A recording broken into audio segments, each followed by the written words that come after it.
Hi guys, Brexiteers like Andrea Jenkyns don't make a lot of sense when they speak. First, they say that Brexit was a democratic vote and the greatest demonstration of democracy in recent times. They say that a referendum was right to take place because a clear majority of British people polled wanted a vote on the UK's membership of the EU. However, whenever a poll is presented to them that a majority of British voters are unhappy with Brexit and would support the idea of rejoining the EU, Brexiteers like Andrea say no more democracy, thank you very much. A similar issue is with PR. People had a referendum many years ago and the British people are not allowed to have a democratic vote on the issue again. Look, the amount of times we've had a vote on our voting system, and that was 2011, 2012-ish, as I recall. And so we've already had it. 2011. 2011, okay. And I remember the Remainers during Brexit wanting the second vote. I used to call them sore losers. Yeah. That we've had this vote, and these same people now. I'm quite astounded. Reform. I like reform. I've got respect for Nigel. But what do you think of joining these same reform? people are now. I'll answer that in a second, Nana. Are now calling for changing our voting system when we've had one a few years ago. But these same people doesn't want a second referendum. So to me, you can't pick and choose. I'm a Democrat. People have said no to the people kick me out. That's how much I'm a Democrat, and I still wouldn't change it. But why can't you pick and choose which things you have a referendum on? Well, we've already had a referendum. And do we keep having a referendum every 3 or 4, 5 years just because people didn't like the original result, what the public voted for?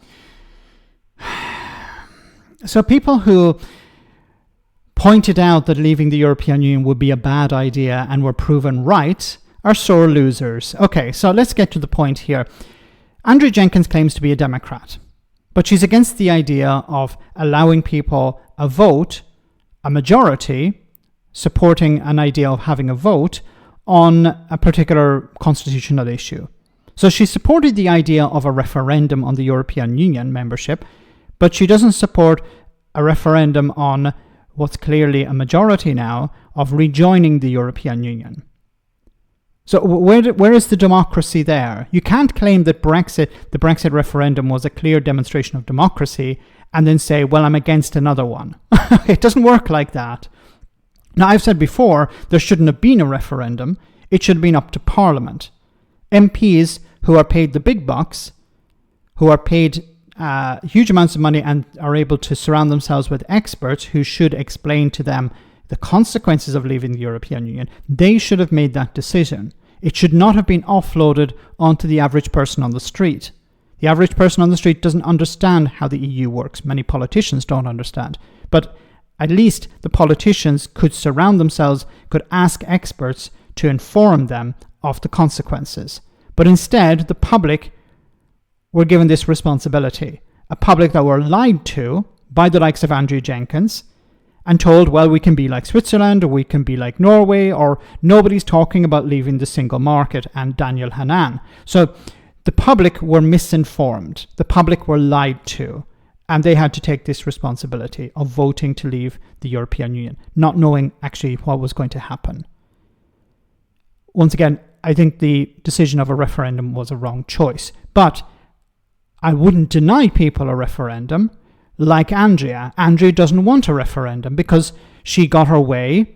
I can guarantee you if the vote had gone the other way, she would be saying, no, let's have a referendum.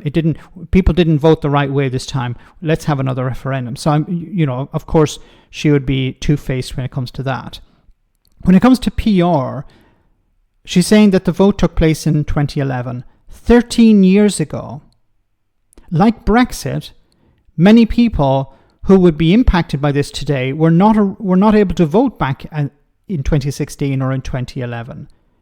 Many older people who voted a particular way are no longer with us, so they're not going to be impacted by it. So once again, I'm not of the idea of a referendum because once again, there's a risk that the public are misinformed or they don't have access to the right information. This is a job of Parliament. MPs, once again, are paid big bucks to make these decisions. So when it comes to proportional representation, a change of the electoral system, this should be Parliament's decision, not the public's. like if the UK were to rejoin the European Union, once again, I think it should be in the hands of Parliament, not the ordinary person on the street. Let me know in the comment section, guys, what you think. As always, your comments are greatly appreciated. Thanks a lot.